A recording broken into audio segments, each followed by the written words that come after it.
kulanti wacan oo wanaagsan daawadayaal ku soo dhawaada warbixin aan ku eegayno khudbad uu jeediyay hogaamiyaha TPLF oo wacad ku maray inay dagaalka sii wadayaan. hogaamiyaha TPLF Debretsion Gebremichael ayaa waxa uu sheegay in dagaalka ay kula jiraan dawladda dhexe ee Itoobiya iyo xulufadooda ay sii wadayaan ilaa ay gaaraan hadafkii ay dagaalka u bilaabeen. Debretsion oo la hadlay warbaahinta Tigray Media oo afka falaagada ku hadasha wuxuu si faahfaahsan uga hadlay xaaladda dagaalka ka socda deegaanka Tigrayga ee tan iyo dhamaadkii sanadkii hore socday. Debretsion wuxuu sheegay in dagaalka dawladda dhexe ay kula jiraan ay kaga guuleysteen deegaanka Tigraygana intiisa badan ay ka xoreeyeen. waxa uu ugu yeeray cadawga deegaanka Tigrayga weerarka qaawan ku soo qaaday. wuxuu qirtay in maleeshiyaadka TPLF ay qaybsadeen qaybo ka mid ah deegaanada Axmaarada iyo Canfarta. haddaba waraysiga hogaamiyaha TPLF la yeeshay oo aad u dheera waxaan ka soo qaadanaynaa 5 qodob oo waraysigiisa ugu muhiimsanaa. 1. ayaa ka tashiga shacabka Tigrayga. hogaamiyaha TPLF wuxuu sheegay in dagaalka ay bilooyinka kula jireen dawladda Itoobiya iyo xulufadooda ee Eritrea in ay uga dhigeen casharo lama ilaawaanaha. isaga oo faanaya wuxuu sheegay inaysan mar dambe u soo hanqaltaagi doonin inay guumeystaan ama aysan duleeyaan shacabka Tigrayga. dagaalka waxaan u qaadnay 3 arrimood oo kala ah. 1. in aan cadawga soo weeraray Tigrayga aan jabino. 2. in aan talada deegaanka Tigrayga aan ku soo celino maamulkii ay shacabka deegaankaasi codkooda ku doorteen. iyo 3. oo ah in shacabka Tigrayga ayahiisa uu ka tashado. hadafka koobaad iyo kan labaad waan ku guuleysanay marka laga reebo arrimo kooban oo inoo harsan oo aan dhawaan dhamaystirayno. balse qodobka saddexaad oo ugu muhiimsan hadda lagama hadlayo maadaama dagaal aan ku jirno. dagaalka kadib ayaan ta saddexaad hirgelinteeda gudagalayna ayuu yiri hogaamiyaha TPLF Debretsion Gebremichael. dagaalkii cadawga isu kaaya bahaystay aan kula jirnay ee deegaanka Tigrayga wuu ka gudbay hadda oo waxaan maraynaa in aan inta badan deegaanka Tigrayga gacanta ku dhigno isla markaana aan qabsano deegaano ka tirsan kuwa Axmaarada iyo waliba Canfarta. Debretsion waxa kale oo uu sheegay in dagaalka marka uu soo dhamaado ay wax waliba kala cadaanayaan. go'aanka ugu dambeeya ee mustaqbalka deegaanka Tigraygana ay iyagu go'aamin doonaan. 2. shacabka Tigrayga oo dhan waa ciidan. Debretsion wuxuu ku faanay in dawladda dhexe ee Itoobiya iyo waxa uu ugu yeeray cadawga aysan aqoon durugsan u lahayn shacabka Tigrayga iyo xorriyadiisa inuu cidna u daba fadhiisanayn. shacabka deegaanka ku nool oo dhan waa ciidan aan u baahnayn tababar maadaama ay u dagaalamayaan xorriyadooda iyo madax banaanidooda waxayna u shahiidayaan sidii ay hadafka ay leeyihiin u gaari lahaayeen ayuu yiri. balse deegaanka Tigrayga waxa ka qaxay dad aad u badan oo qaarkoodna ay ku jiraan xeryo barakac oo ku yaala gudaha gobolka halka kuwa kalena ay u baxsadeen dhanka Suudaan oo xeryo qaxooti looga furay. balse hogaamiyaha TPLF ayaa waxa uu sheegay in dagaalka sida uu ku bilowday iyo degdega ay ciidamada dawladda iyo xulufadooda ay ku qabsadeen deegaanka ay u maleynayeen in dagaalka uu sida ku gabagaboobay oo TPLFna sida loo guuleystay balse xaalku sida waa ka bedelnaa. wuxuu ku faanay inay jabiyeen ciidamadii qaranka Itoobiya ee aadka u hubaysnaa.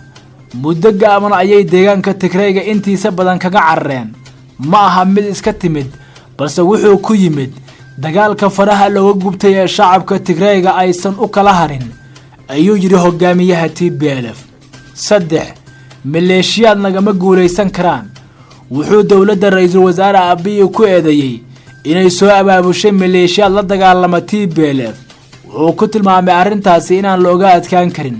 ciidamada qalabka sida ee dalka ayaa hadafka aan u dagaalamayno hor istaagi waayay marka maleeshiyaad maalmo tababar degdeg ah la siiyay oo qoomiyad nacayb lagu soo kiciyay kama guuleysan karaan ciidamada yada haysta tababar iyo hub ku filan oo ay cadawgooda kula xisaabtamaan ayuu yiri. wuxuu ku goodiyay waxaan u sheegi lahaa maleeshiyaadka iyo shacabka ay xukuumadda Abiy soo khaldayso inay naftooda badbaadsadaan oo aysan ishalligin haddii talooyinka aan u soo jeedinayna ay qaadan waayaan haddaba ciidamadeenna waxay diyaar u yihiin in ay ka hortagaan cid kasta oo dagaal nala gasha. 4 xalka nabadeed iyo waxa uu yahay. Debretsion hogaamiyaha TPLF wuxuu ku andacooday in ay ka hortagayaan dagaal kulul oo uu ku tilmaamay ka hortagga isirsifayn haddana in iyaga ay mar waliba nabad doonayaan ayna aaminsanayn in wax waliba lagu dhammayn karo si nabad ah. waxaan dawladda u soo bandhignay shuruudo dhowr ah oo aan xukuumadda Abiy u sheegnay in haddii ay dhab ka tahay oo ay doonayaan in dagaalka ay joojiyaan ama xamad joojinta halka dhinacaha ay sheegeen inay dhab ka tahay waa inay fuliyaan 7 shuruudood oo aan markii hore soo gudbinay kadibna aan 6 shuruudood ku soo koobnay ayuu yiri. wada hadal nabadeed iyo in dagaalka la joojiyo haddii la doonayo waa in marka hore la bilaabaa adeegyada aasaasiga ah oo aan wax xiriir ah la lahayn in la sii daayo adeegyadaasi oo ay ka mid yihiin isgaarsiinta, bangiyada iyo waliba isu socodka gaadiidka. wada hadal nabadeed oo kasta oo ay labada dhinac yeelanayaan waa inuu ahaadaa mid aan qarsoodi ahayn oo dunida oo dhan ay arkayso. runtii nabad miyay rabaan? wada hadal miyay rabaan?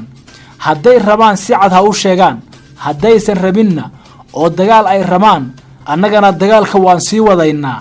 haddii dagaalka uu sii socdana iyaga ayaa cagta la marinayaa ayuu ugu hanjabay dhinaca iyaga ka soo horjeeda hogaamiyaha TPLF. arrinta shanaad ee ugu muhiimsanayd khudbadiisa ama waraysigiisa waxa ay ahayd guddi caalami ah oo loo saaro dembiyada dagaal ee ka dhacay deegaanka Tigreega. gaboodfalada ka dhacay deegaanka Tigreega intii uu socday dagaalka u dhaxeeya TPLF iyo ciidamada dawladda dhexe ee garabsanaya kuwa Eritrea waxay ahaayeen wax lala yaabo. hay'ado caalami ah ayaa labada dhinacba ku eedeeyay in ay dembiye geysteen. ciidamada Eritrea ayaa lagu eedeeyay inay weerar la eegteen dadka Tigreega iyo kuwii hore uga soo qaxay Eritrea ee qaxootiga ku ahaa gobolkaasi. hogaamiyaha TPLF wuxuu sheegay anigu waxaan isleeyahay tacadiyada ka dhacay deegaanka Tigreega intii aan noolaa horay uma arkin. anigu ma aqaano wax la mid ah ama wax ka sii xun inay wadamo kale ka dhaceen. marka dhib ka dhacay ciddii ka dambeysay waa in wax laga weydiiyaa ayuu yiri. waa in loo saaraa guddi caalami ah oo baara dembiyada dagaal ee deegaanka Tigreega ka dhacay ayuu ku adkaystay hogaamiyaha TPLF. annagu wixii dhacay waan diiwaan gelinaynaa.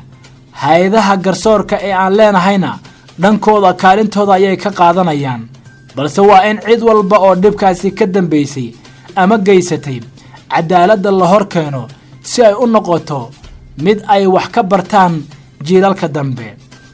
dagaalka Tigreega oo bilowday 4 bishii November ee sanadkii 2020 oo socda in ka badan 8 bilood ayaan wali soo afjarmin. dawladda Itoobiya ayaa bil ka hor ku dhawaaqday xabajoojin hal dhinac ah waxayna ciidamada ka saartay caasimadda gobolka Tigreega ee Maqale iyo qaybo badan oo ka mid ah deegaankaasi. dawladda Mareykanka ayaa xoogga TPLF ugu baaqday inay joojiyaan dagaalka isla markaana ay ka baxaan deegaanada ay qabsadeen ee Axmaarada iyo Canfarta. balse TPLF ayaan dhag jalaq u sinin baaqa uu u soo jeediyay Mareykanka oo waliba lagu tuhmayo in dhanka TPLF uu xaqlinayo.